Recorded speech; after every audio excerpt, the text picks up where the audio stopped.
would guess it would be, but I don't know. Oh, yeah, if it's in GIS, it's usable in this model. Everything runs off the GIS platform. And again, the benefit to the communities is once it's in GIS, you have it forever. I mean, eventually, all the towns in this region and everywhere are going to go to GIS. It's a matter of when it can be afforded. Yeah, I don't know for sure what program she used. I know she was working with Granite. Okay, that's what we use is Granite data. Yep. If she submitted the data to Granite, when we get our layer of conserved land, it comes from Granite. So it would not be directly, we wouldn't get it directly, but we would get it in a roundabout way through Granite. As I remember, we submitted it to North Country Council, and they, I guess, worked with submitting it to Granite, and they used it, I believe, in their county materials, regional materials. Yep. There is a lot of conserved land in Jackson that's just labeled private. Sometimes it's either state or federal or private, and nonprofit falls into the private category. So it's a little bit hard to tell who owns it or under whose protection it is or who holds the easement unless you click on the data and make a phone call or two. But it's there. So. I should add, I didn't even say this in my presentation, but again, the reason I feel strongly about these is I've worked on projects and seen action taken as a result of them. I mean, just to build out is like anything. It's like a report. It's no good if it sits there. But Wakefield, New Hampshire was very skeptical. The planning board was very skeptical, or at least several members of the planning board were. But after 2 years of talking about this, and probably about 6 planning board meetings that I've been to, now they're developing stormwater ordinances, unique to that town that are slightly more restrictive than the New Hampshire State Shoreline Protection Act. So, they're taking some steps knowing that they need to protect their lakes. So I think what we saw was just an example of another tool that we can use to prioritize where conservation should happen. And I just as a recap for the process, I made 1, 2, 3, 4, 5, 6 of these, so everybody has to share.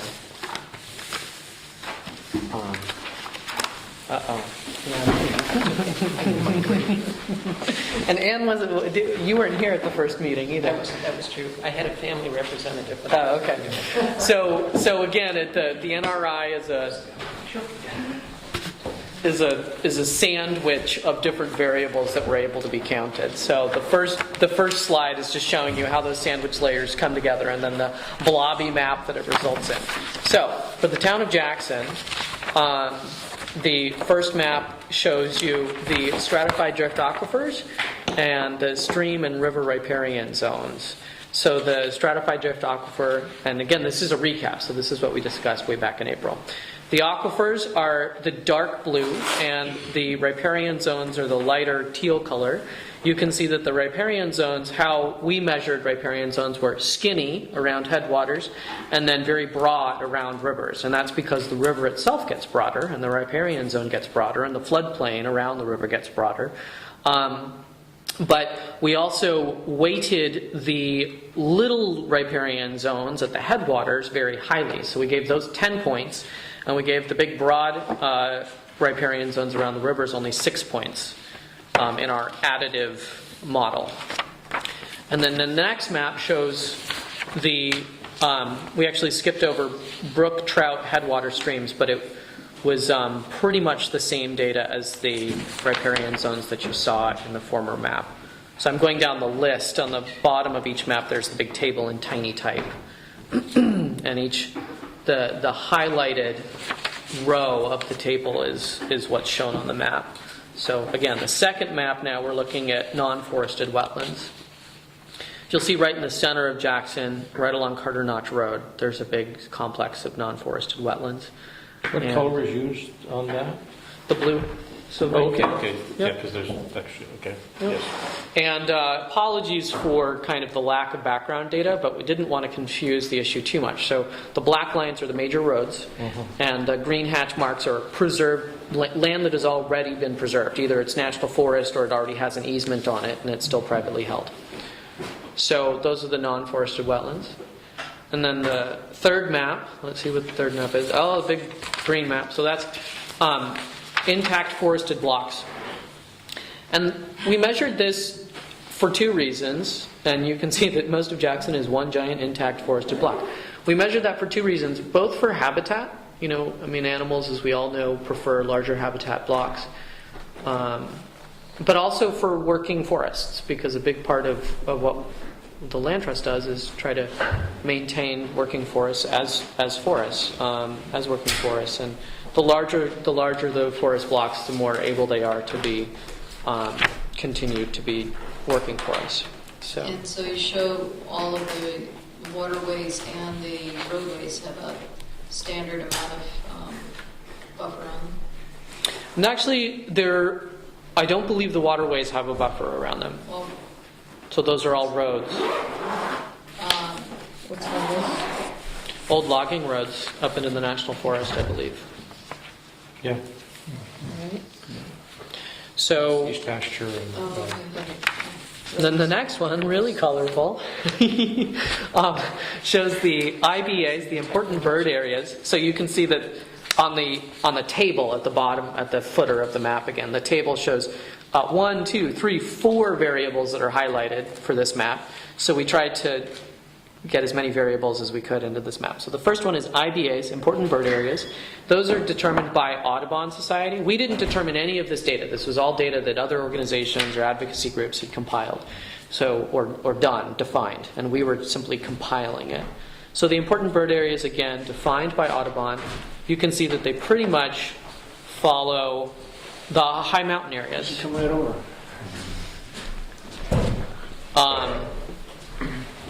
And the next variable down is the prime farmland soils. And prime farmland soils are in blue. So Jackson doesn't have much prime farmland. What's that? Really? And Fish crop is Area cat in this town. especially in the winter. So, and then the next variable down is farmland and other openings. So you can look at one of these maps. So those are the green polygons. And that shows you the areas that are being kept open. And that doesn't really mean that it's in farmland. For here, it can include golf courses, ski slopes, etc. We were trying to get at the field habitat and the edge habitat that is very important to some animals. And we were also trying to show what is currently, being kept open as fields and being farmed. So, and then the final variable that was being measured is the productive forest soils, and that's the red spectrum. So the redder the soil, the more productive it is, and the lighter the background soil, the kind of tannish color, is least productive. And it follows pretty much elevation again. So the higher elevations have poorer productivity of soils, and the lower elevations have higher productivity of soils. And again, those are not farmland productivity, that's forest productivity, and the ability of the soils to regrow good trees. Are we ready to move on? We're just trying to. Is this the one over here? The IBA, We're just that's double head. That's right. What is it? Yeah. I think. I don't. This is us. Yep, Okay. that's correct. So I was just curious. So the top So of that's- double head is an important bird area. Yeah. Sorry, it's a confusing map, but I was trying to save paper. Lump as many variables onto the same map as possible. So the next one is natural communities, and this is the only map that was not data off the shelf. So we actually, the consultants, Stan Sperduto and Peter Ellis, that made this book, actually most of this book is about this map, is about the natural communities and how they defined them. And whereas the ranking on all the variables to date has been 1 to 10, so again, the small little riparian corridors along the headwater streams are ranked 10, and the big broader riparian corridors along the rivers are ranked 6. Prime farmland soil was ranked 10. Farmland and other openings was ranked 6. The natural communities were so important that they ranked 1 to 20. So, and the ones that were above 10 were rare and exemplary natural communities, such as the alpine zones at the tops of mountains, known locations of rare plants and animals, things like that. But I don't want to go into too much detail about the natural community descriptions because there's so much information, and if you do want to hear about how they were defined and how they were ranked, it's all in this book. So the next map should show what you get when you add it all up. So again, going back to that very first slide, it was an additive process where we look at all these variables, all 13 different variables, and we add up all the points that were assigned to them. And if you look at this very center of the town of Jackson, again, that wetland right along Carter Notch Road ended up being the highest ranked area in the town. And that's because it has a creek running through it, so it was ranked riparian. It's an open wetland, so it got a wetland score. I'm sure that there are some rare plants and rare animals that hang out there, so it got that score. There's an aquifer that runs under it, so it got that score. It's not in a large contiguous block of forest, so it probably didn't get that score, being right next to Carter Notch Road. But for all of the variables that we measured, that was the one that had the most additive total. Obviously, this is what the computer spits out, and this is, so it's like, well, what do we do with this? And the next map should show you what we did do. Actually, the next map might be that for the whole service area. So again, our whole service area is all 11 towns, and using using the compilation of all 13 variables, you can see that the area around Brownfield Bog, again, hard to read, but the area in the lower right of the map is Brownfield Bog, and the area in the center of the map is an area near the confluence of the old course of the Saco. So because of the way that the water, because of the weight that was put on water resources were scored really high the way we did this. You can see that the focal areas pretty much follow the Saco or other water courses. Down near Silver Lake, in the bottom corner of the map, in Madison, that area scored high because of the Ossipee Pine Barren and the Pitch Pine communities down there. So that's kind of an outlier. But most of everything else that scored high was following the water courses. And that's where you find those resources. That's where you find your bogs. That's where you find your rare plants and animals. That's where you find your prime farmland soils.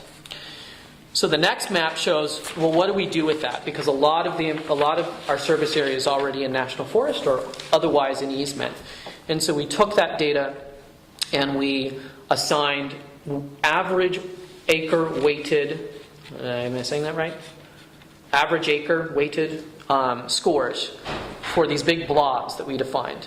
And the blobs tried to take into consideration what was already in national forest and what wasn't. So,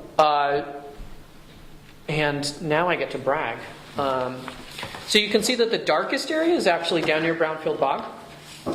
And I made these for the Freiburg Fair. These are extra. But the land trust just closed on almost 2,000 more acres of protected land down in Freiburg and Denmark.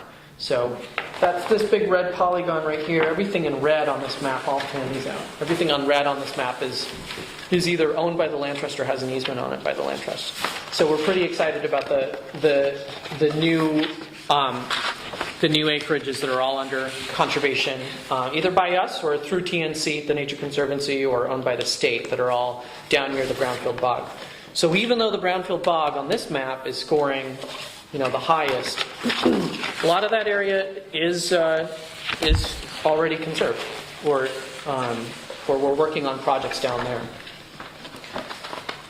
And then the last map in your handout, and you can take those home because I have plenty extra. Is there a last map in your handout? No.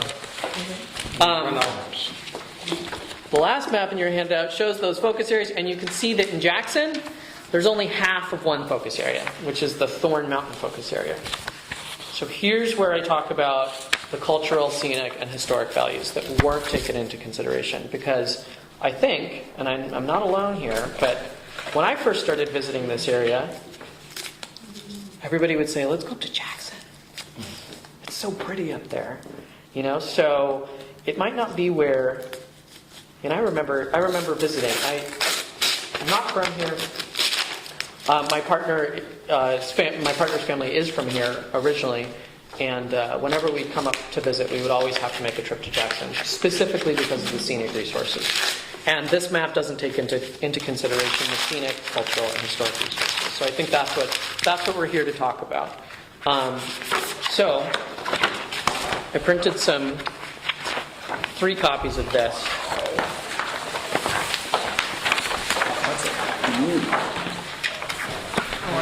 And let's see if these pens are erasable. Or if they don't erase. No, they don't erase. Okay, we might as well use Sharpie. So, There must be some here. oh, some dry erase.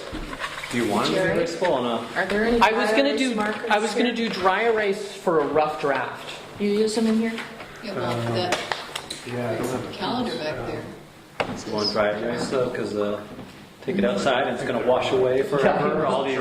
I was going to do dry erase for the rough draft, and then after we've kind of Oh, do a had this permanent on one conversation, do a permanent Okay. on one map. Because you guys should keep one of these maps. I think it's a nice looking map. And Yeah. okay, so when we met in April, we talked about scenic, cultural, and historic resources, and this is the list: Wildcat River, Oh, you put it. Duluth Farm, Gray's Inn, Hayes Farm, Prospect Farm, Black Mountain Area, Iron Mountain, Dundee Road, Thorn Mountain, Gray's Field, Duck's Head, Green Hill Ridge, Tin Mountain, Brooks Farm on Carter Notch Road, Dickerson Farm on Carter Notch Road. That's a lot of focus, of potential focus areas. So I think, number one, I'd To love... some of us, it's not enough. But the purpose here, I agree with you. I mean, we were driving up here and I was like, we need easements on all of this land. Absolutely. But we also need to prioritize. And I think the exercise here is to help prioritize. So, Brookside Farm, isn't that society's land? They have an easement on it? I don't... It's kind of much, The- Brookside, that's Oh, Brookside Wilson. Farm, John Pepper's place has an easement on it. Right. Oh, Brookside, not the Brooks Farm. Okay. Okay, separate, okay. The, What did I say? I said Brooks Farm. Okay, I heard Brookside, I'm sorry. If you look at the map that shows the yellow, Yep, you got that brown area in it. yep. I believe that's a Dickerson Farm. Yes, a fair amount of it would be, and maybe it goes down as far as the, Richard Anderson's. yeah, right, Richard Anderson's had that. That includes some of it. Benson's and going up to the Mhm. court. Because you can see Maloon Road in there, right? Well, I should... Yeah, Road Road is it's between Malvern Probably ending around Richard Anderson's. I should say that the land trust is in a slow courting relationship with some of the properties that were listed. So contacts have been made, and we're seeing how much interest there is. But I think, and I don't have any brilliant ways of how to prioritize the list that I just read, but it's a lot. So maybe we could just choose one of these maps to write on with Sharpie, and we can actually show, and let's just go through them one by one. So, the first one was Wildcat River, designate wild and scenic, partially conserved, right? It is currently designated as a wild and scenic river. It's the only one in New Hampshire, right? I think so. Which is amazing. So that's great. So I don't know if that was just thrown out by the audience or if there was a specific area along the Wildcat that people were thinking of. And it may have been this one that shows up dark on the map here. I think when that came up, we'd seen a similar slide up on the screen. Uh-huh. Yeah, the soils are really good there as well, I think. Right. Yeah, I think we already are, sure it got mentioned because of, well, I don't know why it got mentioned, I take that back. I wasn't going to say because it already is, it's had such it's been such an area of focus for the town over the years that, The Wildcat. the Wildcat, yeah. Should we be maybe taking a first look at what land we know is developable? Because there isn't much left in Jackson, and we can identify pretty quickly what areas those are. I know it's kind of hard to do necessarily a build-out analysis, but we can almost do one pretty quickly just ourselves. I mean, Yeah. looking at the map, there's only, I mean, this area in here is the largest area that could be developed. There's small areas off here. There's small areas off of the Wildcat that are developable. Other than that, then some along here. And 16 is a number of And places. 16, but it's- Yeah. Well, how about Thorn Mountain? Isn't a lot of that I was going to really- say the Yeah, east. Thorn Mountain. Seems to me they can But- squeeze a whole lot more But a large part of ranch Thorn Mountain houses is in on. conservation to a degree. Okay, so where does that show that it's in conservation? Well, I think this is Tin Mountain, Tin Mountain. right here. So there's Tin Mountain and Thorn Mountain. So Is Tin Mountain I all tried of this? No. I tried to fade out Just this part here? Yeah. Lighter green. on this map, yeah, so you can This part see, Would be developable. I mean, this is some steep slopes. But I mean, isn't all this developable right in here? yeah, so that's in conservation, that's in conservation. So see the light shade of green? Yeah, but all of this back here. Correct, correct. I mean, basically, But you have steep slopes and, well, I don't think we have steep slopes. I mean, I don't. But this is also water, this is mostly swampland in here that's down. I don't know. I mean, Oh, that's not what you're pointing. Relatively speaking, these aren't very steep there, right? yeah, I mean, and this, Well, there's some, I mean, this seems. Yeah. I would think this could be. I mean, look, you've looked at what's been developed here. I mean, I don't see much difference over here. The view's different, but.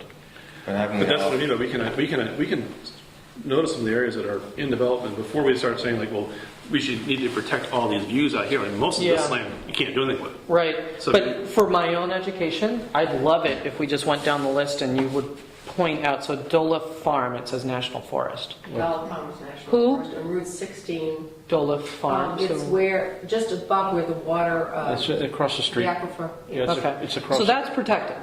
Yes, it is. Yes. Okay. Yeah, Winnowetta. Graze in property? But the Jacks, the Ellis River is not protected. Uh-huh. That's probably, everything is in the Wildcat, right. but the Ellis River is protected from the from right down here with the covered bridge. Everything north of it to the National Forest is wide open cowboy country. They can do what they want. Well, what's the, That's another issue, but in terms of, Well, I think what we always want to put the backdrop on is what our current zoning does to protect those areas, and does it do enough? I think it's always a question that we want to keep in our mind. yeah, I mean, that's what I'm trying to raise the questions. Where is the river? yeah. Well, the river has conservation easement of 75 feet. So the river is. The Ellis River. Because of a state No, rule, yeah. because of a town rule, okay. Which rule? But then there's some places like this that look Sorry? pretty developable, Floodplain. right? 75 feet This is back. probably too wet, but. Can you call that a river protection zone? Is that what it's River called? Conservation. The River Conservation District? River Conservation District? That's in the zoning. Graze in property is town-owned, so that's done. Hayes Farm, I thought they were working. we're working on it. I hope that actually the Conservation Commission will be hearing about that in November from Linda Camo. Some sort of collaboration. Yeah, so it's moving. It's just moving slowly, and we want Is that to this area here? make sure that it moves a little more quickly. At the end, I think. So, All the way. Prospect Farm is also Very close to the end. town land, Yeah. but Black Mountain area. So maybe that's, and it's the notes here say unconserved totally. So the Black Mountain area, which is meadows, open views, and farmland. So that's Ski area. well, that's everything right here, right? Yeah. Everything that's not forested. Yeah. That's the largest chunk of land that I think has the potential for development, is that whole area. Yeah. More than over, say, in Dundee. Well, I would say all of Dundee, all of the east side of Dundee, the west East side. side of Dundee, yeah, so west No, side the of west side. Dundee West is side. mostly wetlands. I disagree No, it's entirely. not. But you would know more than me, so. Yeah, I- pretty hilly. I've heard the rumor of the connector connecting from Tyrol down to Dundee Road. I think that would be really convenient, but probably pretty nasty. I mean, that's a lot of land. I'd like a footpath. Well, and the other point is that it's owned by, Is there? you know, Switchback. it's privately owned by less than 6 Right. people. Right. So the idea of it being vulnerable. Who are potentially conservation-minded folks anyway, right? I mean, there are some easements out there. And it would be a lot easier to build a road from Dundee to the top of Tin Mine Road than building from here to the top of Tin Mine Road was. It's Yeah. not that steep going down that side, actually. It'd be really easy to build a road there. So Are you asking who owns the land? Or what? I think I can get that information. I'm just trying Well, to Black or assess priorities. So I'm getting Black Mountain and Dundee as priorities, and Iron Mountain National Forest except Trailhead. So where's Iron Mountain? That's the same as, that's Hayes Oh, Farm. okay. Right. That's the beginning of, Hayes Farm is the beginning of the Iron Yeah. Mountain Trail. The only thing I'd point out about that whole area, though, is that all that's outside the focus area. You're right. Um, And I would counter that these focus areas are great because they take into consideration all the metrics that we've attached numbers to. But again, the whole point of us coming to the towns is to shift the focus area or make a blob that goes off in a little, peninsula off the focus area, because that area has scenic, historic, and cultural resources that we need to take into consideration. And the hope is that, we brought this up at the last meeting in April, is that there'll be some multi-town collaboration as well on maybe new focus areas that emerge for some of this work. So Thorn So Mountain we can cooperate in the and middle. talk with them, okay? Yeah, I mean, I think that Thorn Mountain, which is partially Right. conserved in my notes, I think what we would be discussing is not the backside, which would fall under Dundee, but the front side. I don't know if you call it the front side of The Thorn west Mountain, side. but the west side, yeah. So that does have a spin-off easement and land that's owned by Tin Mountain, right? Right? And or maybe that's this piece, That's Tin Tin Mountain here. Mountain is, Yeah. Here. and it's even called Tin Mountain. But there's this land here. And that must be another spin-off easement, right? is this, Laura Gabriel's land is up there, I think. Mm-hmm. No, she's over on. Yeah, she's this I parcel don't know if here. you're Ridge, but that's probably. She's on- Yeah. Rockwell's land. She's That's on- all, there's only two. Jacqueline Highland Road? Jacqueline Yeah, Highland that's Road? Rockwell would almost connect. So just this that's is this Thornhill parcel Road, here. so that's, You can see that. but- This is Thornhill Road, yes. Dr., Who's this, do you know? Do you get enough information on Black what's his Mountain? name? Well, the William? Davies house is I think right so. back You here. know where the. I think I do have Yeah, it here's because the it's trail. basically So this is Draw- supposed to draw be it. conservation? That's what they're This saying. is- Black Mountain I would be didn't all realize of that. these farms Town and these line? fields up here. Yeah. I don't Basically know from the the ones ski that- resort down, right? Right. When we're Does discussing- anybody know anything about the supposed conservation land on Thorn Mountain here on We were just wondering Thornhill about Road? that too. Thornhill Road on the town line. I was just wondering about that, I don't know. It's, from what I understood from the conversation we had about it at the last meeting, the owner has it in conservation, but it's not, I don't know how official that conservation is. It's like, he's made the decision to not build on it, but how applicable that is to future owners of the land, I think is the Actually, question. very little of it is in Jackson Right. proportionately. It's almost all in 2/3. Bartlett. You mean he's got it 3/4 are in current Bartlett. use and he's calling it conservation. No, I think it would be a deed restriction. So the data that comes from Granite includes deed restrictions, and I always caution people against deed restrictions because whatever potential, well, there's a couple of reasons. When you do a conservation easement, it stays current because you're giving away a right to another organization. That organization is entrusted with visiting that property at least once a year, taking a tour, making friends with the property owners, but also making sure that they're not developing condos. And a deed restriction can get buried in a chain of title.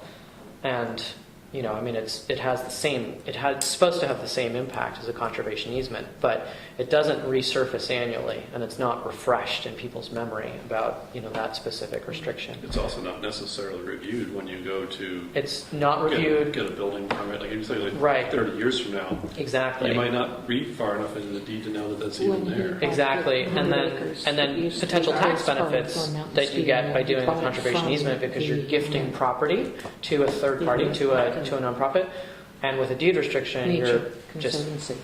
keeping it all within your own realm, so there's no gifting done, and so the potential tax benefits are off the table. But just as an But this is example, just regular when I land, built isn't my it? house, That's not protected. It's a little hard to in tell the the deed, it colors says you're not here. allowed to cut trees over 8 inches long without getting permission from the abutting people. Right, so I never that's- did that.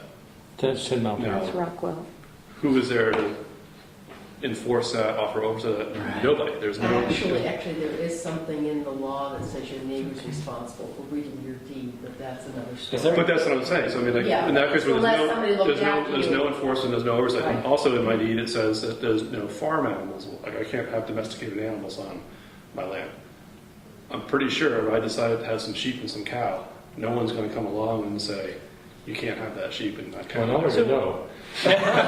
So You can have a goat. why, do you know why that was put in? I mean, that's an interesting, so off the topic, but. Really have no idea why that was Yeah. put in the deed, but it's in there. Well, should we talk about Thorn Mountain, or whether or not it should even be on our list now? Sure. But the whole former Tyrrell ski area is, I think, in a conservation by a deed, not by an easement. And where, that comes into play. I don't know how much of the land he owns down towards Dundee Road, but I think it's a We fair have an amount of that land. application. It's not like We green. had an application come to the planning board that he never finalized it, but he was definitely interested in building from the current developed area of Tyrol on down to the east toward Dundee. Who's that? Was it Wilmot? No, it wasn't. I don't remember who it was. Bailey? No, it wasn't. No, it wasn't Bailey. Was it a woman? That I don't remember who it was either, but I think it was the owner who wasn't a resident. Right. but I was just trying to highlight the difference between like what's a deed restriction versus an easement, and where if you have the easement, it's always kept, like you said, like fresh in people's mind, and there's somebody there to actually enforce something should you try to do something contrary to that. So I mean, if that's and that's what I mean by we should take a look at what areas can be developed, and if we're saying that area is one that we should be considering, I think that's good. And also, I think something this conversation is kind of showing is that it might be smart to do a build-out analysis. Is the Foster Farm on the list? No, nope. In Dundee? But it shows as a conservation area on the map. No. Part of it does. Oh, well, it's the Well, Dundee Road, surrounding it. the but Dundee it's- Road corridor. It's surrounded. Right. Do you know how big the Foster Farm is? 240 acres. I think but- that's a worthwhile, Yeah, Is this, that- this is a lovely area in here. yeah. And how much of Well, that I is think in this conservation? is, this, None of it. the Oh, none Foster of the 240. No. driveway, Aha. I believe.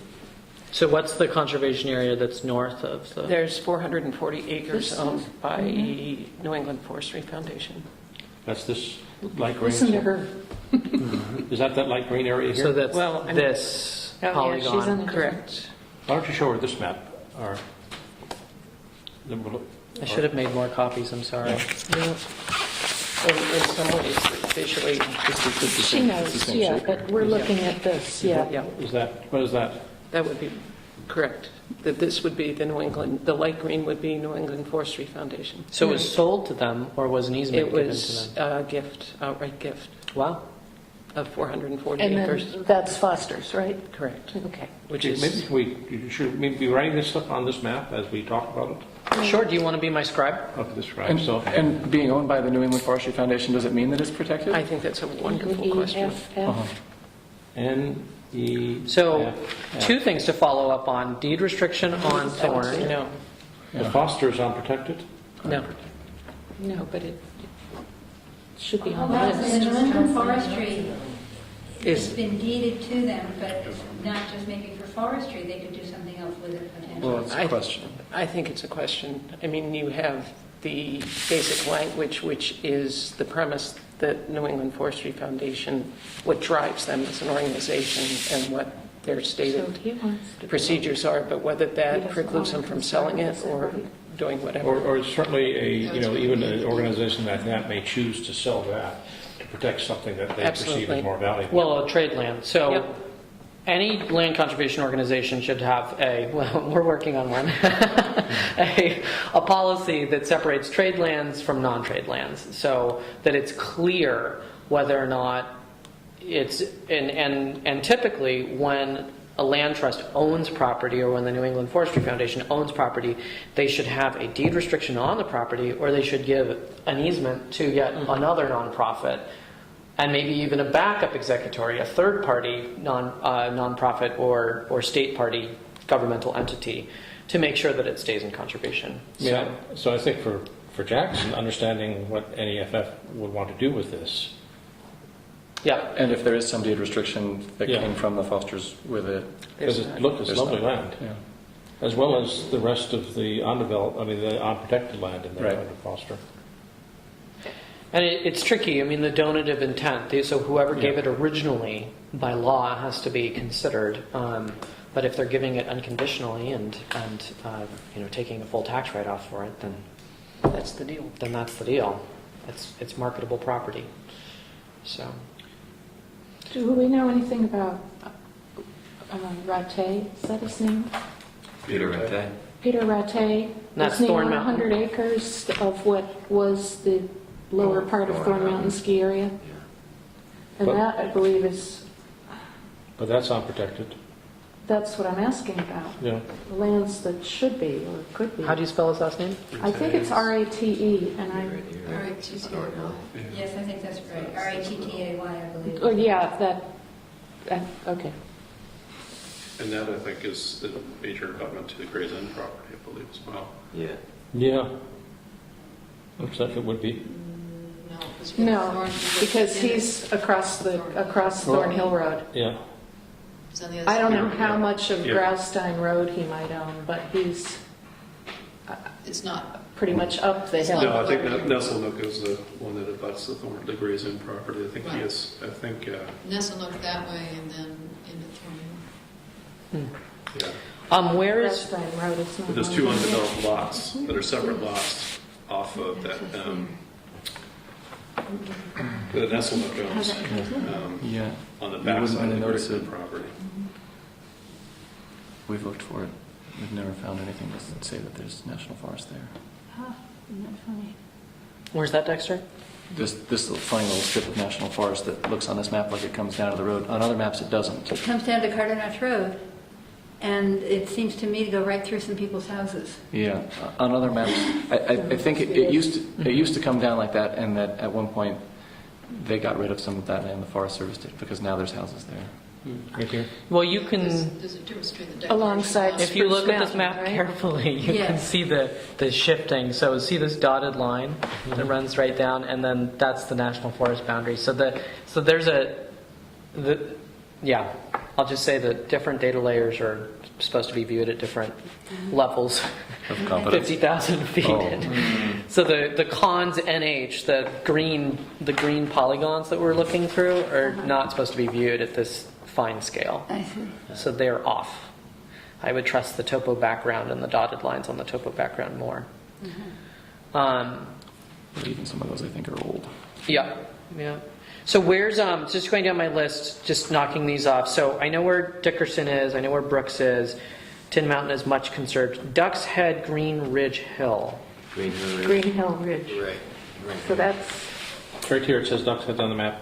Oh. It's this, Yeah. below Green Hill Road. So a lot of that is national forest. it's right over there, but you Yeah, they're can't just see actually it. developing right Well, no, it's not. here. I don't believe Really? it's national forest. It's very, very steep, so there are parts of it that are maybe virtually undeveloped. Well, this is where, Don't say that. to north. You have no idea what an excavator can do. Right. Just look at the Berkeley Hills. Look at Dartmouth. I mean, this is But one I of the steeper know, areas of town. I know somebody who More owns some densely land here, populated. and he was trying to develop it, and he said there was such an incredible ravine going to the south of Green Hill Road that he couldn't get Yeah. EPA approvals. Well, what happens in a town like Jackson is that the developable land is developed, and then the price of land goes up and up and up, and then all of a sudden that land that didn't used to be developable suddenly is because Yeah.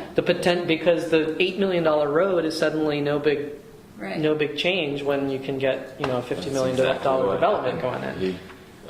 George just bought that land, I think, for less than $200,000. Lots of acreage, Yeah. maybe 90. Yeah. And he can afford to build a road to it. So Is that the he's- land we're talking about? Right here, yeah. Up Green Hill Ridge? He's up to here. But All that's the way why to, I all the way think to the top of the ridge. Where am I missing this? Right here. And that's why someone Right in like this- him, I think, is a good okay. example of somebody this who could area? approach for a conservation easement because they only want to develop a small portion of it. But it's also a good example of somebody saying that you could never get there and build a road there because it's too steep and too costly.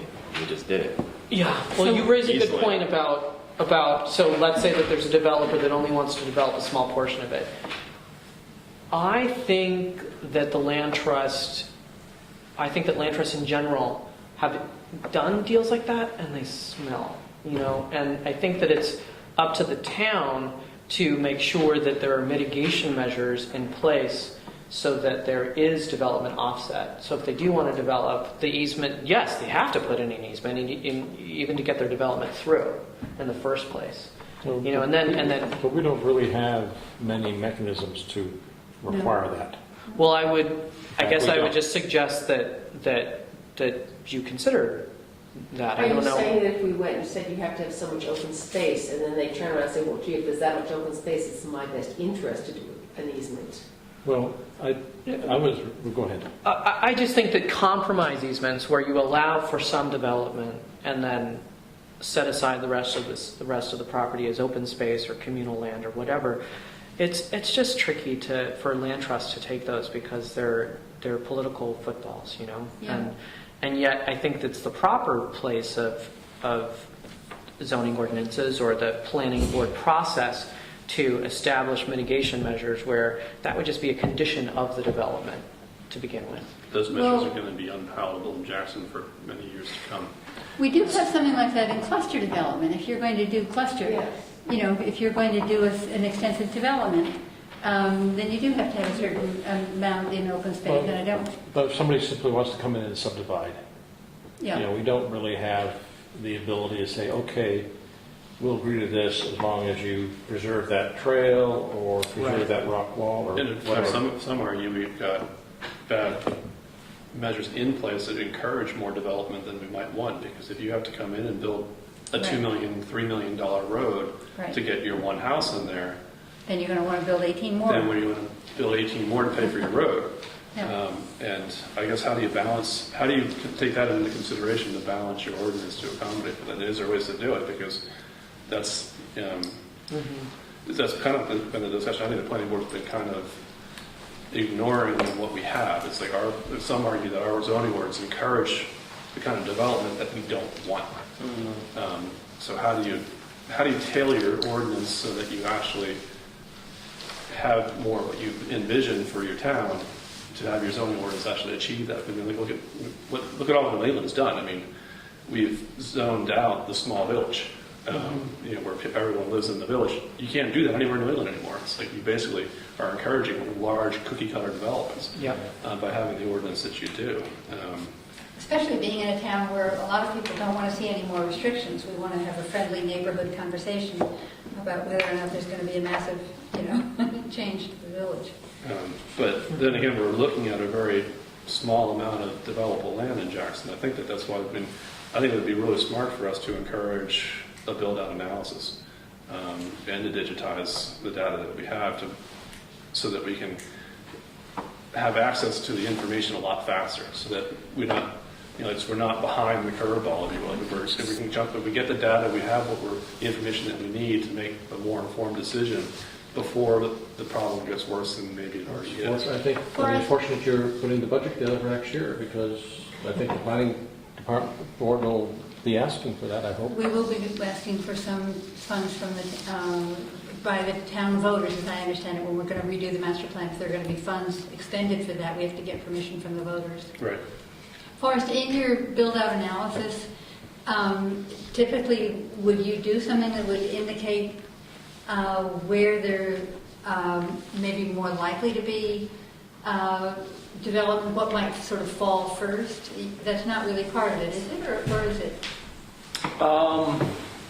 Well, automatically, because on the roads is where he said that would be the first wave.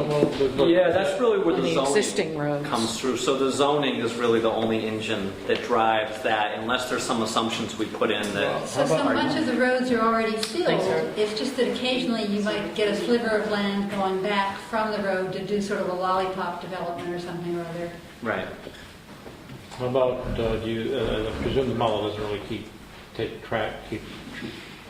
it take into account, large land holdings that might happen all at once?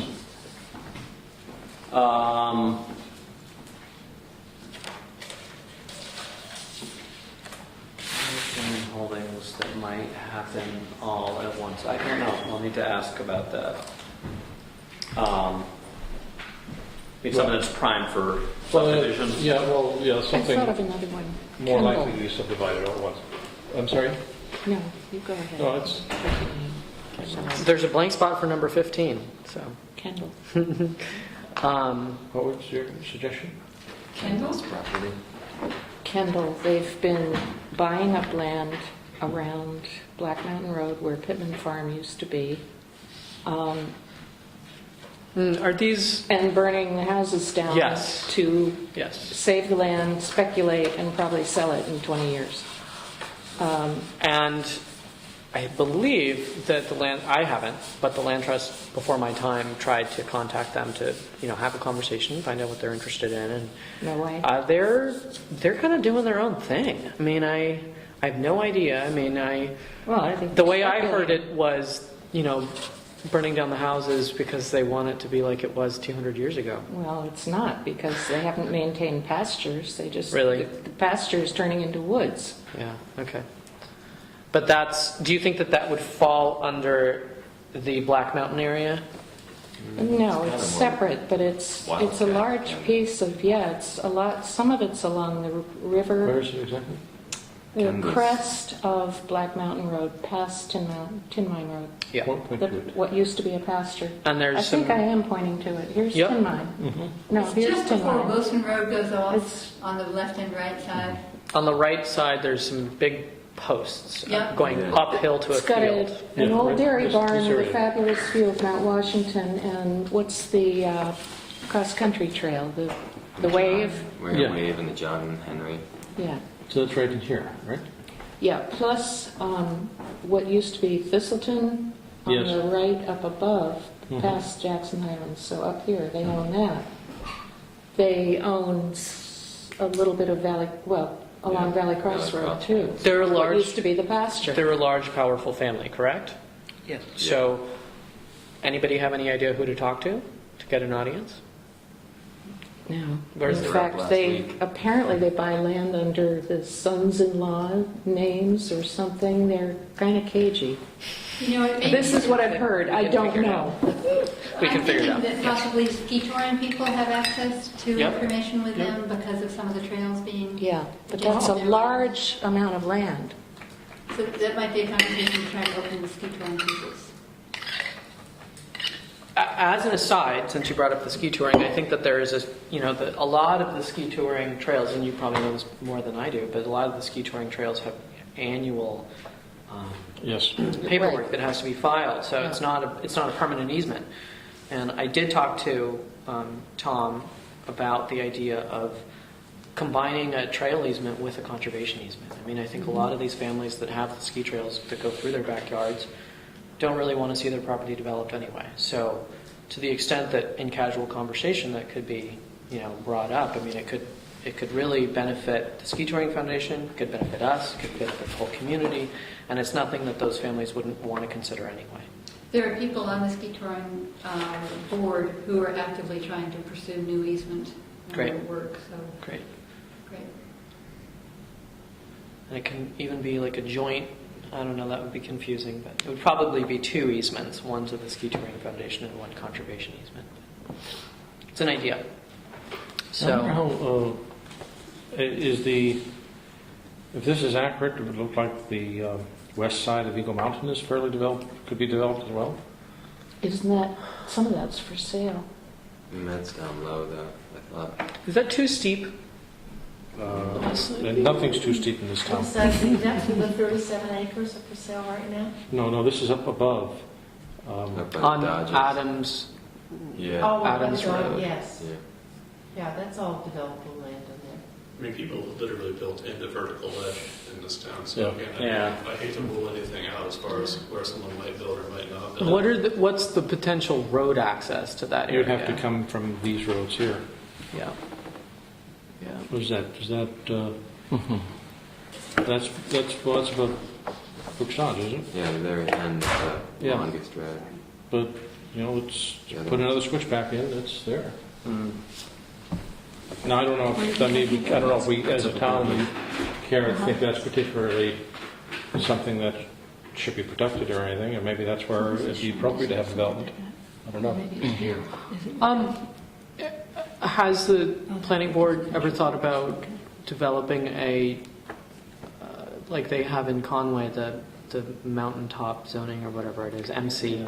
We did try Steep that, slope ordinance.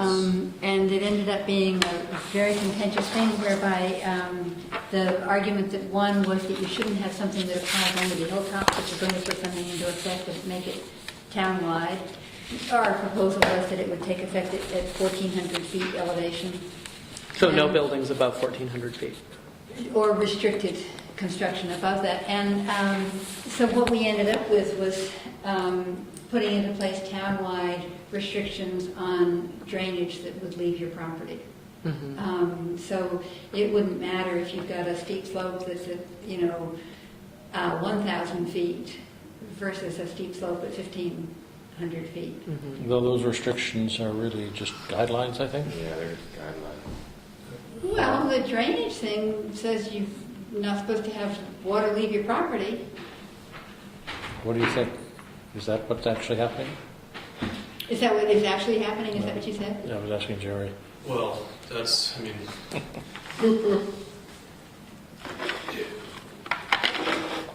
depends how you want to look at that. It's virtually impossible to do any kind of alteration to the existing terrain without causing water to flow more than it was before. I know our So you can either you can take a literal interpretation of that ordinance and say no one's going to build anything ever again in Jackson, in which case you'd be challenged and you'd lose, or you take as reasonable approach as you can to it. And I'd say it really hasn't been tested at all, so we don't really know the extent to which our ordinance works or doesn't work. But at least it tries to encourage people to set up a way to detain water, retain potential erosion on their own properties. I think what our ordinance really does is it gives us the direct authority of what the state law already says.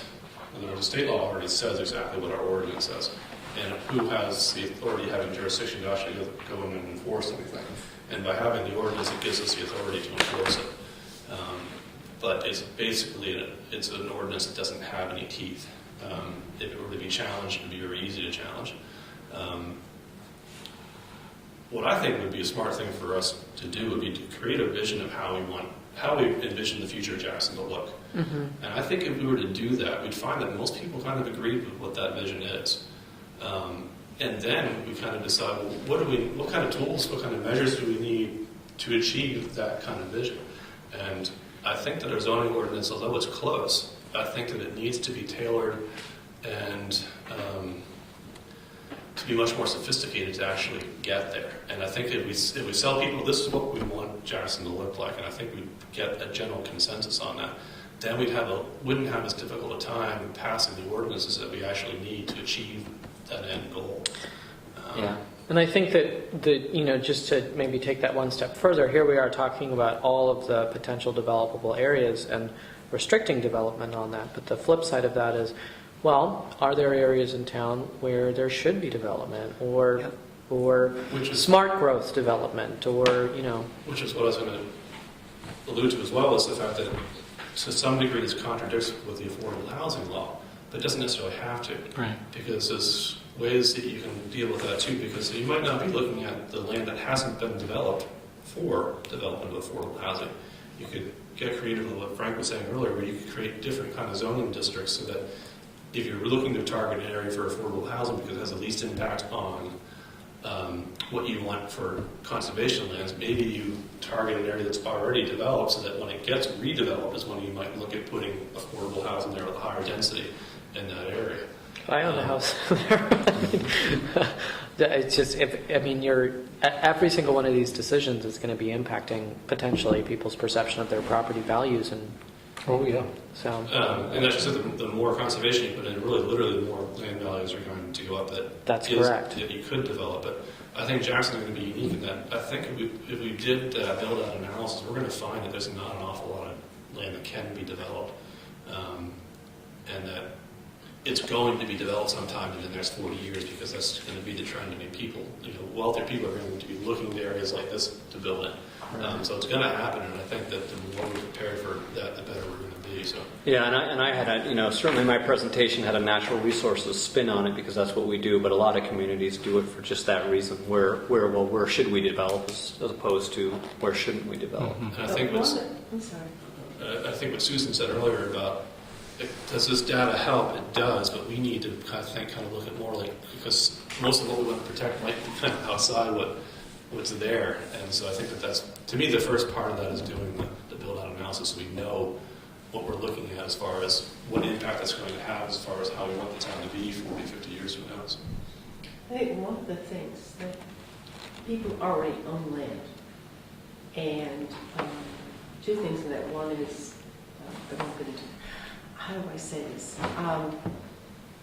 There's one particular area in town where everybody got these half to 1 acre lots, and they're building on them, and they have a right to build on them.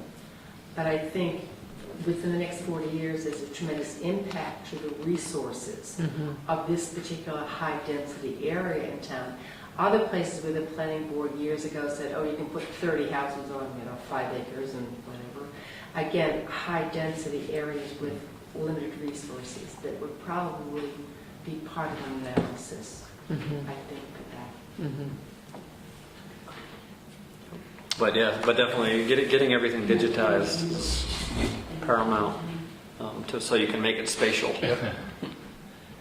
We should think about ending soon. We should think about ending soon. Yep. So, Thank you.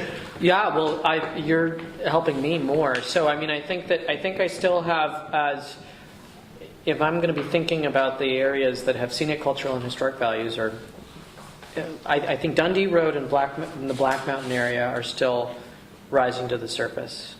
Is my assumption correct? Would you also throw, the Thorn Mountain area in there? Yes. Yeah, Thorn Mountain and Dundee kind of go together. Yeah. Quite frankly, Black Mountain almost does too, but in terms of the undeveloped areas. Right. Well, Yeah, Black Black includes up here. It's kind of on the other side of the road and then down towards. But Black Mountain also encompasses land back down towards Carter Mountain Road. Yes. So I mean, to me, it's geographically a little bit different anyway. Another area that we haven't talked about is in behind where technically around it. That's all open, isn't it?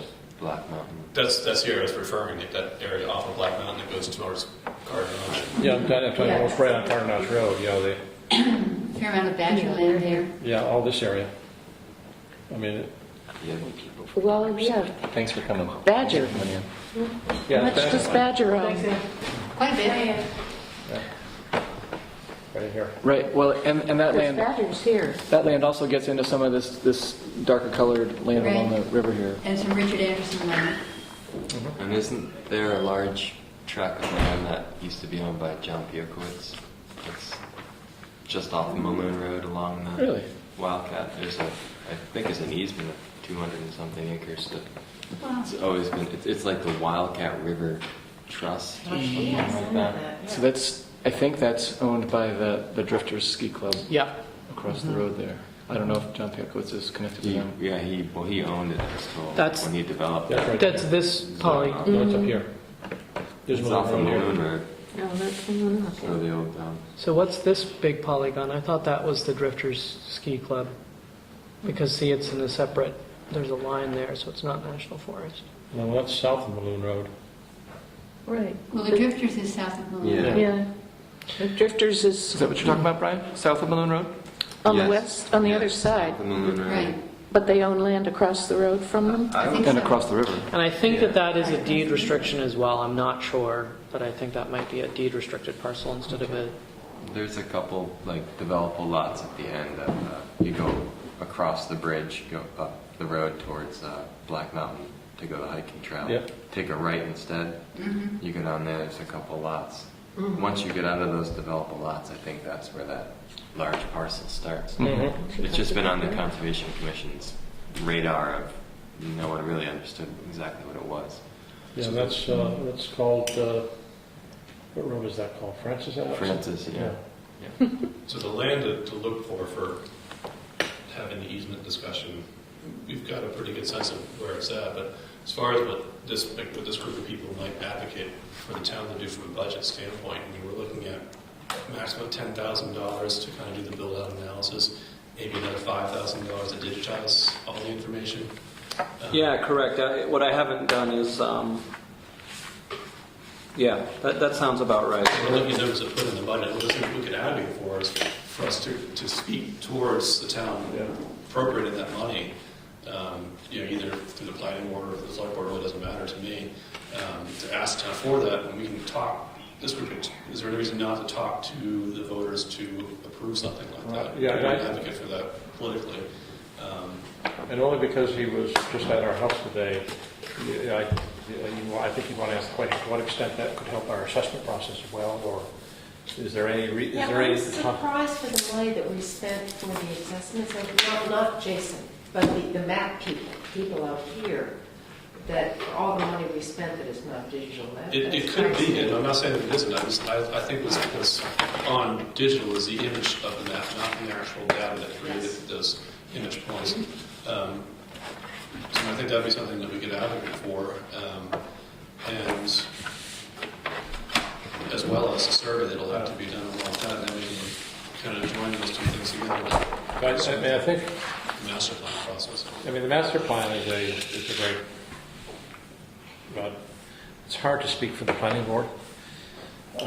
It's hard to speak for any board, but I would like to think the planning board would support, the build-out analysis and spending that kind of money. I've never heard anybody talk against it, and people have been kind of saying that it might be the most logical step to take before we get too far into things. And I think that goes not only for the master plan, but also for the conservation end of things as well. So. That sounds good. Thank you. Well, thank you. I think that the input has been great, and at least for me and for Forrest, the education on what the areas that were listed way back in April has been invaluable too. So thanks for the time. Thanks for having us. Please, This is helpful. yeah, and please take all the handouts and maps because I can't. I'll just recycle them. So if you don't recycle them, I will. So next steps, one of the things we talked about is we're looking at a springtime multi-town meeting You take it. Yep. through the phase 2 efforts of the land trust. So that might be a good chance for people from different communities to talk about, well, so how did you digitize your tax maps, and who did, et cetera, and start to build on some of these focus areas. And then, I guess for this group, any ideas for next steps? Or? I think I'd throw that ball back in this group's court. I think that if there's a particular property that the Conservation Commission or the Planning Board thinks that USVLT should be taking an active role in, we'd always welcome that opportunity. And we'll see where a couple of leads that we're currently working on go to. So. Well, there's a couple of planning board members here, so we'll certainly bring it up at the next planning board meeting, but I don't think we...